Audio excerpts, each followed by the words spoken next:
그녀는 미국으로 간 최초의 청나라 여성이었습니다. 그녀는 미국인들에 의해 괴물로 여겨졌습니다. 그것을 시청하려면 25센트가 들었습니다. 청나라 후기는 중국에서 가장 어두운 시기 중 하나였습니다. 청나라 정부의 뒤떨어진 전쟁 능력으로 인해 모든 전쟁에서 패배했고, 패배할 때마다 배상금을 지불해야 했습니다. 복서 프로토콜만 해도 4억 5천만 양의 은을 지불했습니다. 물론 청나라의 국고는 그렇게 많은 은을 꺼낼 수 없었으므로 일반 백성들의 주머니를 노려 온갖 엄청난 세금과 부과금을 부과했고, 관리들 역시 그 과정에서 자신의 주머니에 돈을 넣어서 일반 백성들은 거의 죽음의 위기에 처했습니다. 동시에 외국인들의 중국에 대한 시각도 바뀌었습니다. 사실 외국인들은 오래전부터 중국과 접촉해 왔습니다. 명나라 시대에 많은 유럽인들이 중국으로 왔습니다. 그들은 명나라의 군사력의 위협을 느꼈고, 당시 중국인들의 풍요로운 삶을 부러워했습니다. 동시에 그들은 중국인들의 독특한 민족적 온화함에 열등감을 느꼈습니다. 당시 명나라의 해군은 비교적 강했기 때문에 서양인들은 명나라를 침략할 엄두를 내지 못했고, 오히려 두려움까지 느꼈습니다. 포르투갈의 증덕조는 1613년에 중국 난징에 도착했고, 1636년에 유럽으로 돌아와 만력, 청계, 숭정의 세명나라 시대에 걸쳐 활동했습니다. 그는 여행 기록에 이렇게 기록했습니다. 이 나라의 부는 부러울 정도입니다.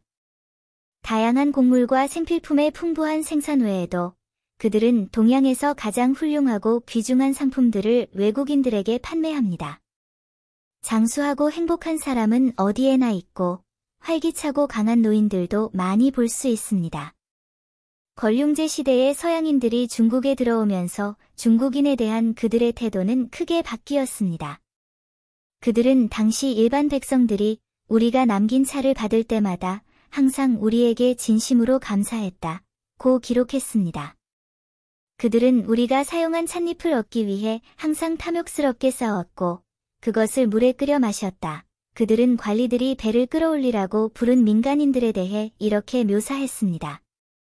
그들 중 일부의 비참한 상황을 보는 것은 정말 고통스러웠습니다.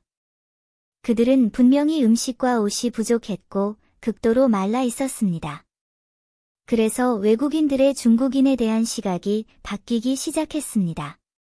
이전에는 존경심과 경외심이 있었지만 점차 연민, 동정심, 심지어 농담하지 않는 마음으로 바뀌었습니다.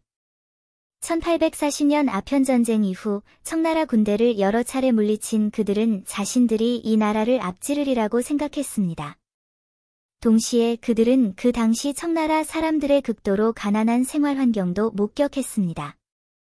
하지만 이는 중국의 전쟁을 위해 온 유럽인과 미국인에게만 해당됩니다. 미국에 머무르는 대부분의 미국인들에게 중국인은 여전히 신비한 존재입니다. 미국의 이런 사고방식에 부응하고 주로 돈을 벌기 위해 미국인 형제인 나다니엘과 프레드릭 카니는 미국인들에게 보여주기 위해 중국 여성을 일종의 전시회로 데려왔고 또한 중국식 가구에 대한 매우 생생한 광고를 만들기로 결정했습니다. 그들은 1834년 10월 17일에 메이 아팡이라는 여자를 발견했습니다.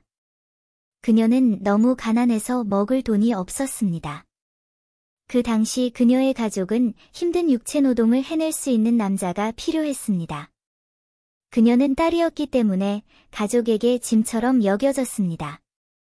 형제인 나다니엘과 프레드릭 카니는 그녀에게 2년 동안 함께 미국에 가면 백만장자가 되어 돌아올 것이라고 말했습니다. 그녀와 그녀의 가족은 유혹을 받아 그날 워싱턴으로 가는 크루즈에 탑승했습니다. 하지만 그녀가 워싱턴에 도착했을 때 두 미국인이 말했던 것처럼 상황이 그렇게 단순하지 않다는 것을 깨달았습니다. 그녀는 인간으로서 여기에 온 것이 아니라 살아있는 전시를 위한 중국 괴물로 온 것 같았기 때문입니다. 그녀는 전시회에 참여하기 위해 다양한 서커스로 끌려갔습니다. 때때로 그녀는 전시용으로 3인치 황금 연꽃을 꺼내달라고 요청받기도 했고, 때로는 카니 형제의 중국식 가구 옆에 모델로 놓기 위해 중국 공주로 포장되기도 했습니다. 아래에 있는 미국인들은 그토록 기형적이고 3인치 크기의 황금 연꽃, 둔한 중국 공주를 보았는데 마치 수세기 동안 볼 수 없었던 희귀한 괴물과 농담을 본 것 같았다. 그들은 웃음을 터뜨렸고 몇몇 사람들은 아래에 서서 그녀에 대해 언급했습니다. 간단히 말해서 그들은 그녀가 논평과 놀이에 매우 가치 있는 것이라고 느꼈습니다. 메이 아팡은 매우 굴욕감을 느꼈지만 신경 쓰지 않았습니다. 첫째, 카니 형제는 지금 그녀가 그만두는 것을 결코 허락하지 않을 것입니다. 둘째, 그녀에게는 충분한 음식을 먹을 수 있다는 것 자체가 사치였습니다. 존엄성은 왜 중요한가? 전시회 티켓은 한 장당 25센트였습니다. 메이 아팡의 굴욕과 그녀의 존엄성 판매로 인해 카니 형제는 엄청난 돈을 벌게 되었습니다. 그 후, 카니 형제는 사업을 확장하면서 아통이라는 미국인에게 통역을 부탁해 메이 아팡을 데리고 미국 대통령 잭슨을 만나게 했습니다. 카니 형제의 광고 효과는 계속해서 커졌습니다. 계약 기간이 만료되자 메이 아팡은 집으로 돌아가고 싶어 했지만 카니 형제는 그녀가 돌아가는 것을 허락하지 않았습니다. 1850년에는 메이 아팡에 대한 소식이 아직 남아 있었지만 그 후 그녀는 사라졌습니다.